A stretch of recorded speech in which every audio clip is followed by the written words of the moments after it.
My daughter touched the beige badge on my lapel and whispered, "Dad, the donor tables are for people who built this organization.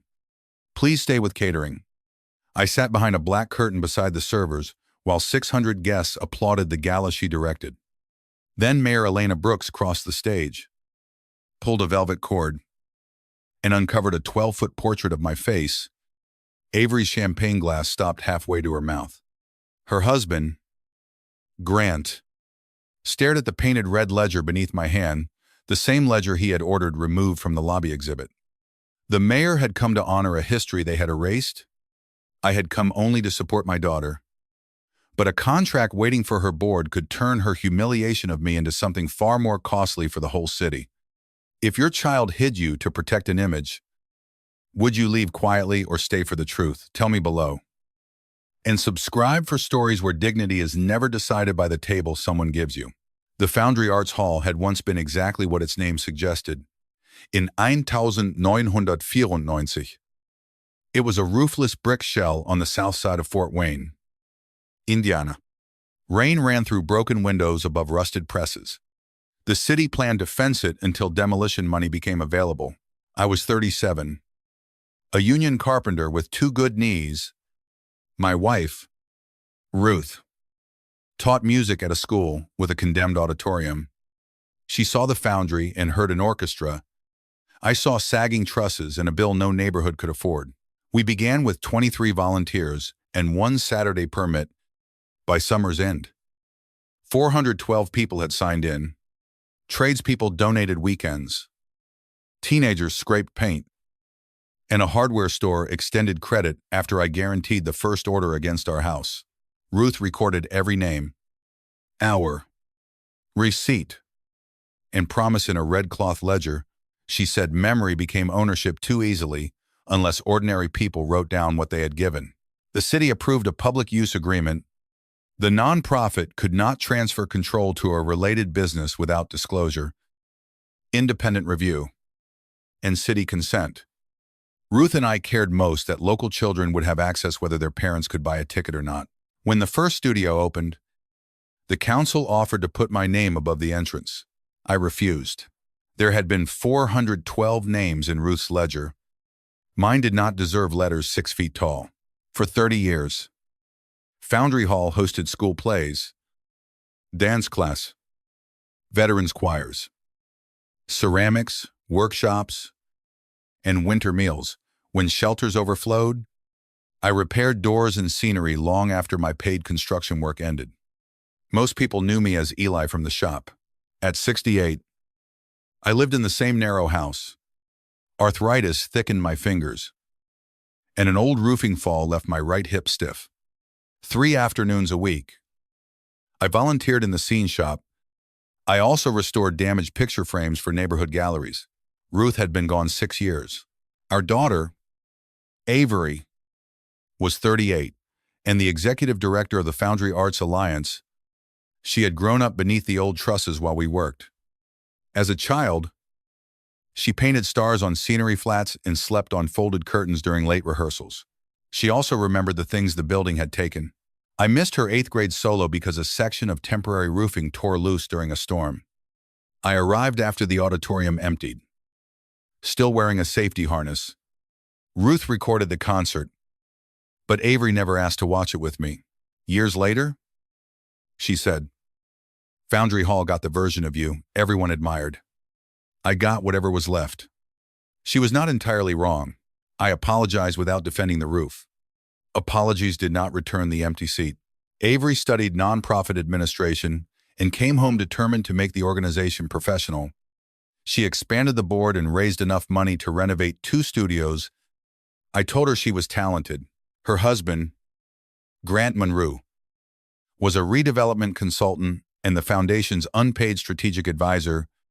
He wore unwrinkled suits, spoke of unlocking the property's full value, and called the volunteer years the center's folklore phase. Grant never openly insulted my work. He reduced it. Eli kept the place standing before professionals arrived.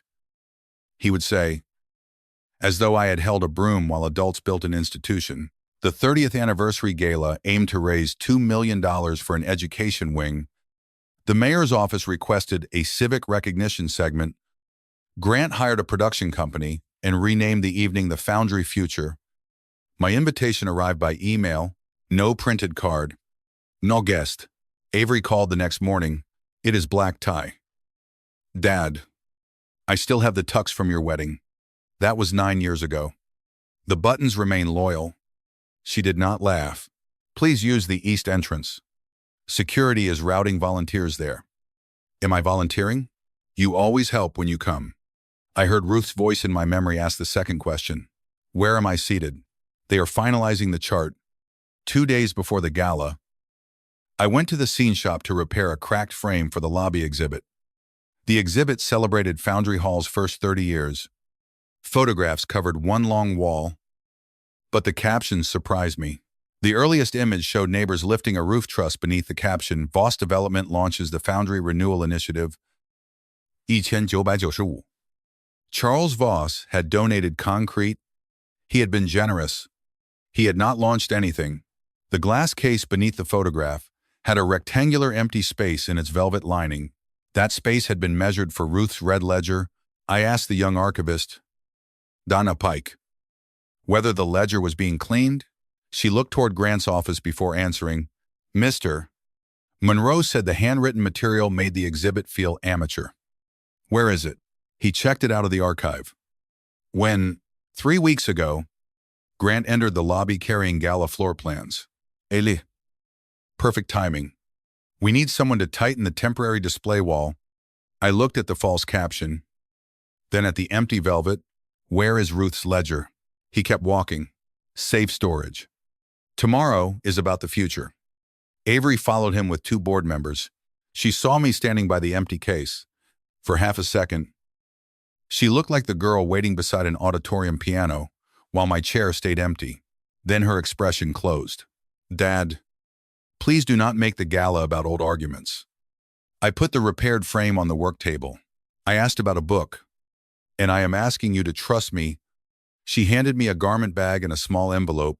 Inside the envelope was a beige badge printed with one word, staff. The east entrance opened into the loading corridor. On gala night, I arrived in my own navy suit. Ruth had chosen it for Avery's wedding, and the shoulders still fit if I stood straight. I carried the garment bag Avery had sent, unopened, and returned it to the coat attendant. The beige staff badge waited at check-in. The volunteer scanning tickets recognized me. Mr. Caldwell, your name is also on the civic guest list. Before she could show me, Grant appeared. The mayor's office duplicated several names. He said, Eli is with operations. He took the tablet from her and tapped the screen. My civic listing disappeared beneath his finger. He attached the badge to my lapel himself. The donor floor is tightly staged. He said, Avery cannot manage surprises tonight. Am I a surprise? You are family. That is different. He directed me through the kitchen. Table 28 stood behind a black pipe and drape wall, separating the ballroom from food service. 8 banquet workers were eating before the doors opened. Their plates held chicken, ariche, and green beans instead of the glazed salmon listed in the gala program. Rosa Delgado, the banquet captain, rose when she saw me. Mr. Caldwell, they put you back here. Apparently I am essential personnel. She did not smile. Rosa had taken free dance classes at Foundry Hall. Her daughters now attended ceramics. She gave me the chair that did not wobble. That small courtesy hurt more than Grant's badge. Through the curtain, I saw Avery moving among copper-dressed donor tables in a black gown. Calm and exact. She had inherited Ruth's ability to make a room believe everything was under control. At table 3, one chair carried a card reading, Founding Partner. It was reserved for Charles Voss's son. My daughter crossed behind the curtain 10 minutes before the program. She glanced at my suit. You did not wear what I sent. This is the suit you chose for your wedding. The cut photograph's old. So do I. She lowered her voice. Please do not be difficult. The people out there have funded my work for 12 years. I asked, why is Voss listed as the founder? Founding partner. It is donor language. It is not history. History does not pay for the new wing. I pointed through the curtain toward the empty case. Where did Grant put your mother's ledger? Her jaw tightened. You care more about that book than about whether tonight succeeds. That book holds the names of people you are serving. Grant entered with a headset pressed to one ear. Avery, Mayor Brooks's aide needs you at stage left. He looked at me. Ili. Staff should remain behind the curtain once dinner begins. Cameras will be moving. My daughter did not object. She adjusted my beige badge so it faced forward. Just tonight, she said. Then she returned to the ballroom. The program film skipped from the abandoned building to Charles Voss cutting a ribbon. 20 months of volunteer work vanished between two frames. I stayed in my chair. Rosa's assistant, Theo, brought me a Gala program. Beneath the donor list, a paragraph announced, Northline Venue Group will provide professional management services supporting Foundry Hall's next era. I knew the name from a shipping label I had seen while repairing shelves in Grant's home office. It used an office suite Grant once rented. The Gala program described Northline as an independent national firm, selected through competitive review. I asked Theo where the contract folders were stored. He nodded toward a locked service office. Mr. Monroe had us move them out of the ballroom. Said the mayor's people wanted a clean stage. I did not ask him to open anything. Instead, I photographed the public paragraph in the program and sent it to Dana. She replied 1 minute later, Northline isn't in the board exhibit file. Neither is a competitive review. The first course ended. Grant came through the curtain holding 2 champagne glasses. Why are you taking pictures? I like to remember where organizations say their money is going. He laughed. You build flats. Ili. Do not turn a vendor paragraph into a conspiracy. Who owns Northline? The laughter stopped. Institutional investors. Which ones? People who understand scale? He leaned closer. Avery has spent her life getting out from under St. Eli and his volunteers. Do not drag her backward because someone put you at the correct table. There are sentences that bruise because they are false. That one bruised because part of it was true. Avery had lived beneath a public version of me that left little room for her disappointment. Grant used that wound whenever he needed her to reject my questions. He walked away. Dana appeared with the archive inventory. The ledger was signed out under Grant's credentials 3 times. She said, the last return has no shelf scan. Could it be in his office? His office was cleared for the silent auction. Rosa heard us and pointed to the service room. A red book came down with the contract boxes. Mr. Monroe told us it was trash from the display. The locked door opened from inside. A production assistant rolled out a cart of sealed folders. On the bottom shelf, beneath folded black tablecloths, lay Ruth's red ledger. I did not touch it. The ledger belonged to the archive. No matter whose handwriting filled it, Dana photographed where it was found, recorded the time, and called the board secretary. Grant returned before the secretary arrived. That material was removed from display. He said. Dana held the ledger against her chest. It was removed from the archive without a return scan and placed beneath catering linen. Then why was it marked disposal? Dana showed him the label stuck to the cover, duplicate, no retention value. The ledger was not a duplicate.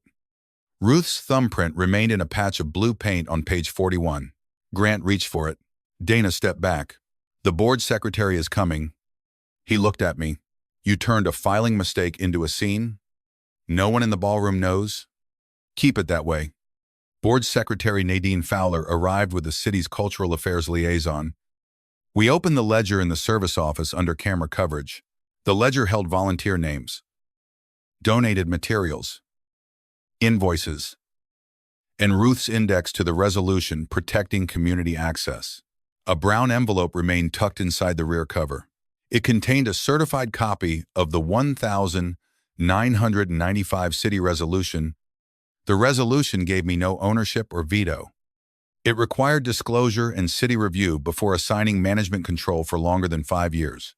Northline's proposed contract was for 20 years, with 2 5-year extensions. That made disclosure and review essential. Nadine searched her board portal. We received an executive summary, she said. not a full related party statement. The Cultural Affairs Liaison checked the city file. No management agreement has been submitted for review. Grant stood in the doorway. Tonight is an announcement, not execution. Nadine looked at the signature packets. Then opening one should settle it. Grant said the folders were confidential. Nadine was board secretary. She had authority to inspect board materials prepared for members. She opened the first folder while Dana and the city liaison witnessed.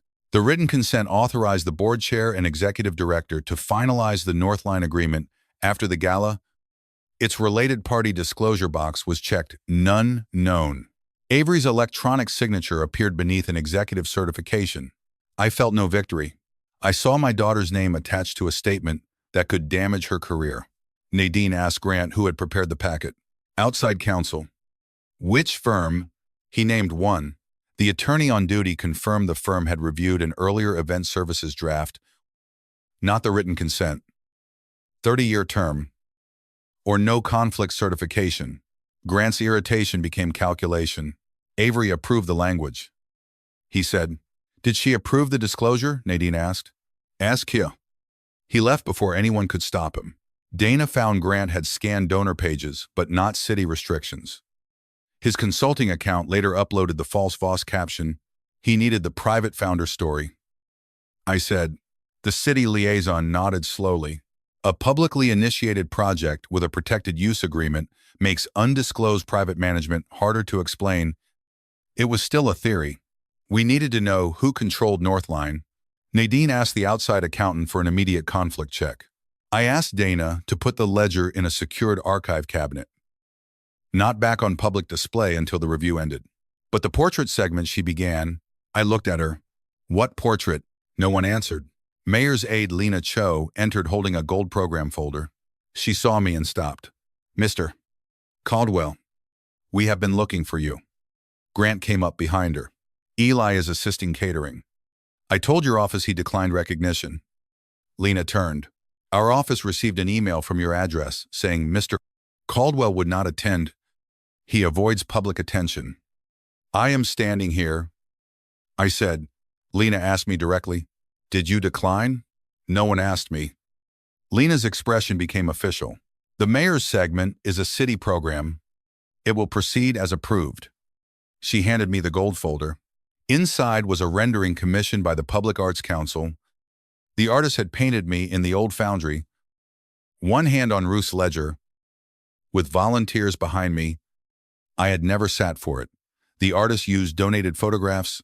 At the bottom of the rendering was the proposed caption, "Elias Caldwell in the 412. I closed the folder. "Does Avery know?" Lena looked toward the ballroom. Her office approved the placement. "Mr. Monroe handled correspondence." From beyond the curtain came my daughter's voice thanking Grant for making the future possible. The audience applauded. I had found the ledger. Now I had to decide whether telling the truth would save Avery from Grant or destroy the night she had built her life around. I asked Lena for 10 minutes to speak with my daughter before the curtain moved. I found Avery alone in a dressing room. A framed photograph showed Ruth teaching a children's choir. The photograph had not appeared in the lobby exhibit. "You kept one," I said. Avery turned. Grant said family photographs confused the institutional message. I placed the Gala program beside her laptop and opened it to the Northline paragraph. "Did you certify that Northline had no connection to Grant?" "It does not." "How did you verify that?" She folded her arms. "Our counsel reviewed the agreement. The firm Grant named says it did not prepare tonight's packet. The full contract requires city review." I said, "It has not been submitted. You went to my board during my gala." The board secretary opened a packet prepared for her. I could have answered with the ledger, the false caption, or the email sent in my name. Instead, I looked at Ruth's photograph. "I made you wait alone after your solo." Avery's anger faltered. "Do not use that now." I am not asking it to excuse me. I am saying I understand why you believe my questions are another way of choosing this building over you. Every donor knows you. I became executive director, and people still ask whether I was keeping your legacy safe. That was unfair. Grant was the first person who said I could make it mine. Did making it yours require removing your mother's book? She looked at the framed photograph. I approved a cleaner exhibit. I did not know, he marked the ledger for disposal. Did you know I was seated with staff? I approved the seating chart. Why? Her voice dropped. Because when donors see you, they talk about the past. Tonight had to be about what I built. Pain arrived quietly. My presence and her achievement could not occupy the same room. You could have seated me as your father. I said, not as a founder, not as a donor, just your father. I am sorry. Sorry for which part? She could not answer. I told her about the mayor's recognition and the email claiming I had declined. He said the portrait was Charles Voss. She whispered, it is not. She closed her eyes. She feared public embarrassment and that Grant had built her success on choices she stopped examining. Cancel the recognition. She said, it is the city segment. You can refuse. I can. But refusing will not answer who owns Northline. She looked at me sharply. You want to expose Grant on stage? No. I want you to verify one fact before you sign anything. I gave her Northline's listed address. The public registry named an agent company, not an owner. That proves nothing. Nadine requested the vendor tax form. I said, the door opened. Grant entered without knocking. The appeal starts in 12 minutes. He saw the Northline page on the screen. Eli has been entertaining you. Avery asked. Why did you tell the mayor I declined the portrait on Dad's behalf? Because he would decline. He did not. Then I made the correct decision badly. Go meet the board chair. He said, I will settle Eli. Avery looked at me. Do not do anything until I come back. It was a request for time. I gave it to her. Grant waited until she left. You could have enjoyed a free dinner. He said, I had chicken with people who know my name. Men like you think the building belongs to whoever swung the first hammer. Institutions outgrow origin stories. They do not outgrow disclosure. He smiled. You really believe a red notebook and a city ceremony make you relevant? I thought of Avery's solo. If I forced her decision now, I would repeat an old mistake in a more flattering form. Tell her the truth. I said, she needs tonight. Without Northline. The financing collapses and donors question her leadership. I am protecting what she built. By signing her name to a disclosure, by removing complications she does not need. He left. Removing complications was what the badge had done to me. The caption to 412 volunteers and the missing ledger to a public covenant. It was also what Grant was doing to Avery's choice. My phone vibrated. Nadine had sent one line. The accountant found Northline's tax form. We need Avery before the board signs. Northline's tax form used Grant's former office suite, its number traced through the vendor file to Monroe Civic Holdings, an ownership schedule named his brother as manager, and a family trust as majority beneficiary. Grant was a beneficiary of that trust. The arrangement did not prove theft. It proved a related interest that should have been disclosed before Avery or the board certified otherwise. The accountant preserved the file. The city liaison requested that no contract be announced. I did not see Avery. Grant found me near the freight elevator. His pleasant donor expression was gone. You have no idea what you interrupted.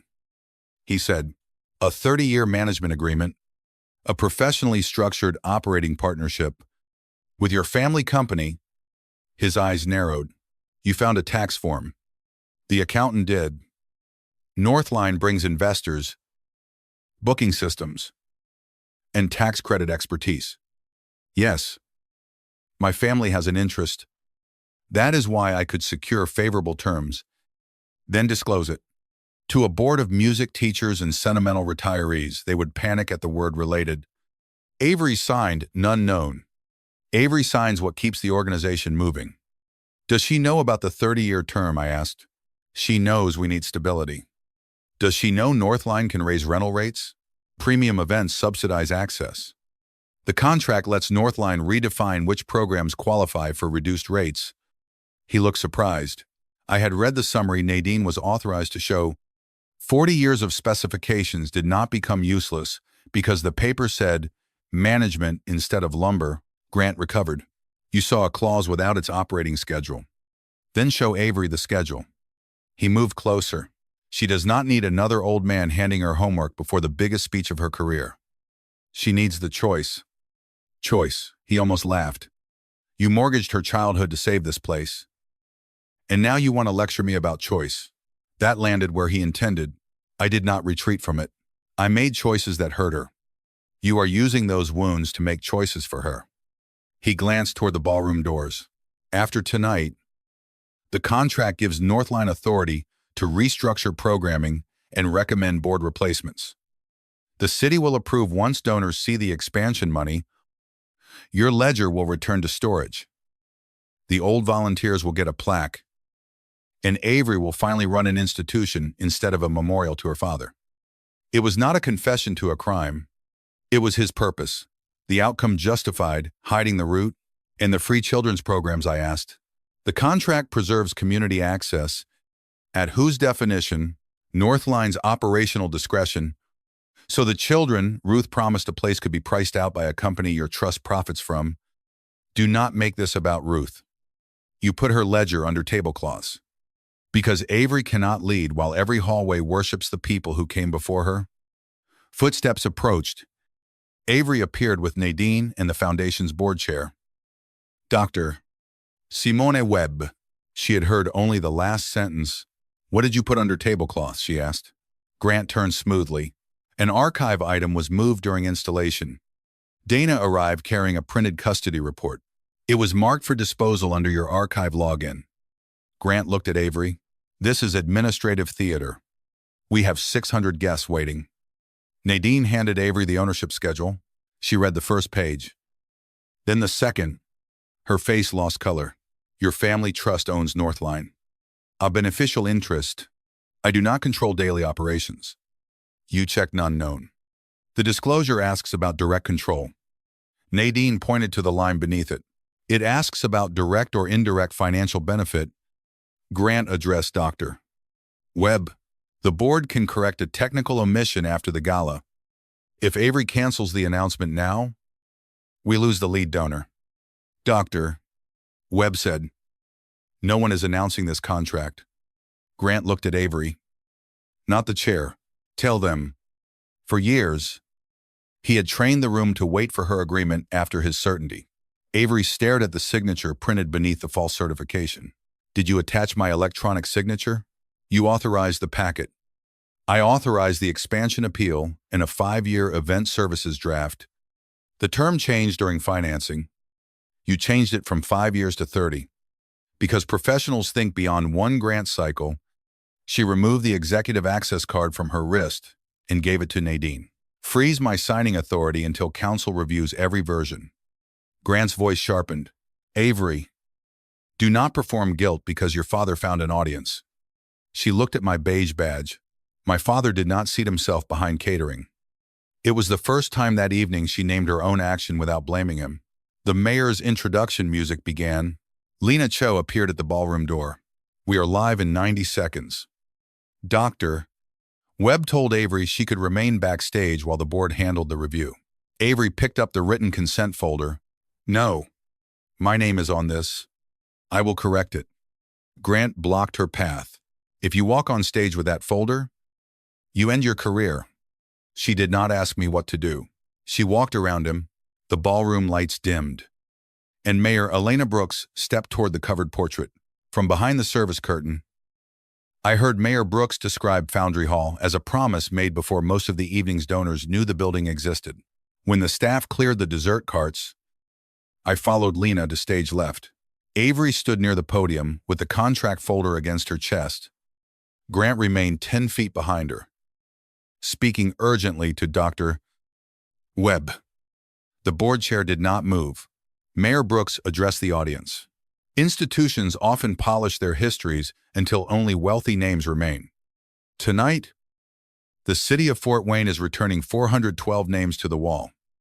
The projection screen displayed pages from Ruth's ledger workers, students, and shop owners beside their hours and donations. The mayor said the Arts Council had collected photographs and oral histories for a city recognition independent of the gala. Grant had not created the honor, He had only tried to redirect it. Mayor Brooks took hold of the velvet cord. At the center of that effort were a music teacher who recorded every contribution and a carpenter who guaranteed the first materials against his own home, then refused to place his name above anyone else's. She pulled. The curtain fell. The portrait joined my older face to an old construction photograph. My hand rested on Ruth's ledger while volunteers rose in color behind me.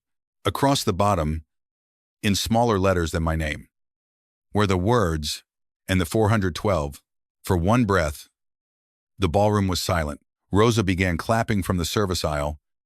Staff, former students, retirees, and finally donors rose. I did not look at Grant. I looked at Avery. Her champagne glass remained on table 1. Her hands were empty except for the folder bearing her signature. She was crying without covering her face. Mayor Brooks invited me to the podium. I went because Ruth had never confused hiding with modesty. The mayor shook my hand. Mr. Caldwell, the city owes you thanks. The city owes 411 other people the same. That is why their names will be installed beside the portrait. I faced the room. My daughter built much of what you see tonight. I said, more classes, better accounting, safer studios, and partnerships. Ruth and I never knew how to create. A portrait of me should not erase her work any more than a gala program should erase the people who came before us. Avery lowered her eyes. Grant stepped toward the stage stairs. Thank you. Elle, he called. A powerful bridge from our history to the Northline future. He expected applause to carry him past the problem. Doctor, Webb took the second microphone. There will be no Northline announcement tonight. Murmurs moved through the room. Grant stopped. The board chair stated only verified facts. Northline's ownership schedule showed Grant's family interest. The board packet supplied the 30-year term. City archives confirmed the missing review. The named law firm denied preparing the packet. Access logs tied Grant's account to the removed ledger and altered caption. The portrait proved none of it. Records did. Grant reached the edge of the stage. This is an ambush by a sentimental founder and a nervous board. I answered from the podium, my name on that wall does not decide your contract. Your documents do. Mayor Brooks stepped aside. The city could review the agreement, not control Avery's marriage or the foundation. Grant pointed at me. He has resented Avery's success from the moment she stopped asking permission. The accusation found an old place inside my daughter. The room waited. Avery climbed the stage. She stood alone at the center microphone. My father did not ask to be honored tonight, she said. I asked that he be seated with staff because I was ashamed that donors would see a carpenter before they saw me as an executive. No one moved. I approved an exhibit that removed my mother's ledger. I accepted a founder story I knew was incomplete. I signed an executive certification without independently verifying the related party disclosure. Grant concealed material facts from me, but my signature is still mine.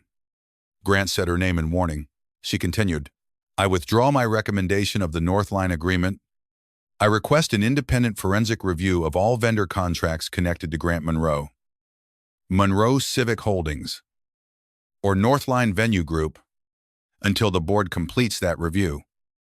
I am stepping aside from executive authority. Grant climbed the first stair. You are destroying 12 years of work because your father got a painting. Avery looked toward the portrait, then toward the staff curtain. No. I nearly traded 30 years of public trust because I wanted a room to prove I was not his daughter. She removed her wedding ring. She did not hand it to me. She placed it inside her evening bag. My marriage will be addressed privately and through counsel. The foundation's records will not. Grant tried to take the folder from her. She pulled it back. Doctor. Webb told Grant to return to his table or leave. The lead donor, Marianne Cole, stood at table 2. My pledge was for a public education wing, she said. It remains available if the board preserves public control and completes the review. Other donors requested clarification, and 2 left. There was no miraculous rescue. Grant returned to his chair because being escorted out would look worse. Nadine collected and counted the sealed packets while the city liaison documented the transfer. No police entered. No one announced fraud as a verdict. The gala continued without the contract appeal. Avery stepped down from the stage. When she reached the curtain, Rosa held it open. My daughter stopped before the banquet staff. I used your table to hide my father, she said. That was disrespectful to him and to you. Rosa did not make forgiveness easy. Yes, she said. It was. Avery nodded. I'm sorry.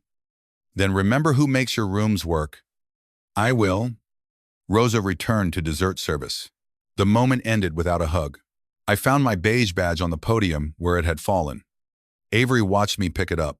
Dad, she said, I did not know about Northline. I believe you did not know all of it. She heard the boundary inside that answer. I knew enough to stop asking. She said, yes. The mayor invited us to sit at the civic table for the remaining program. I looked back at table 28. Rosa had saved my plate beneath a metal cover. I already have a seat, I said. I returned behind the curtain and finished dinner with the staff. Avery did not follow me. For once, she understood that an apology did not purchase immediate closeness. The gala raised less than Avery projected, but enough to continue. Marianne Cole kept her pledge conditional on public access and independent review. The education wing was delayed 9 months, costing money while preventing a 30-year mistake. Outside counsel found a recoverable Northline consulting bill. Undisclosed benefit. Altered approval documents. Misleading legal attribution. And an attempt to secure long-term control without city review, the board terminated Grant's advisory role and referred the records to professional and charity regulators. Northline disputed the findings. There was no cinematic arrest, only statements, corrected filings, and lawyers. Grant moved out of the house he shared with Avery within 2 weeks. She filed for legal separation after independent counsel confirmed he had used her stored electronic signature on 2 versions she had never opened. Whether that conduct would produce civil or criminal liability was left to the proper process. Avery did not describe herself as innocent. She had approved the false historical captions. She had seated me behind catering. She had allowed Grant to control information because his certainty protected her from doubt. Counsel found no hidden financial interest held by Avery. The board offered reinstatement with reduced contracting authority and audit oversight. She declined. If I return immediately, she told Dr. Webb, every correction will look like a strategy to save my title. She resigned and consulted for a literacy nonprofit in another county, where no one knew the portrait. The relationship between Avery and me did not repair on the schedule of a gala program. She called the morning after the event. Can I come over? Not today. Are you punishing me? I am taking time before I decide what I can offer, honestly. Showing up does not mean pretending nothing happened. 3 days later, she mailed a letter. It did not say Grant made her seat me with staff. It said, I wanted your history to become small enough that my success could look large. I treated workers as a place to hide someone. I signed what was convenient and called questions interference. I am sorry. I do not expect this letter to restore trust. I read it twice and put it in Ruth's piano bench. We met for coffee 2 weeks later on neutral ground. I told her I was proud of the executive work she had done before the gala. I also told her pride did not erase contempt. She asked what rebuilding trust required. Do not ask me to design your apology. I said, then how will I know what you need? Ask. Listen. Accept that the answer may be no. Avery began with table 28. Not because I ordered it. Rosa and the crew described lost break rooms, sudden schedule changes, and entrances used to keep uniforms out of photographs. She sent recommendations without attaching a job request. Accountability became ordinary work.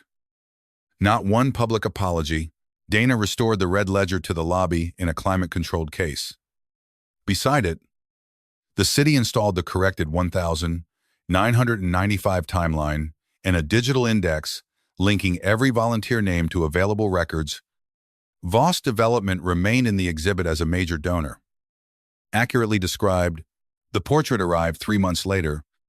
I accepted its size only after the city agreed to print all 412 names large enough to read without bending.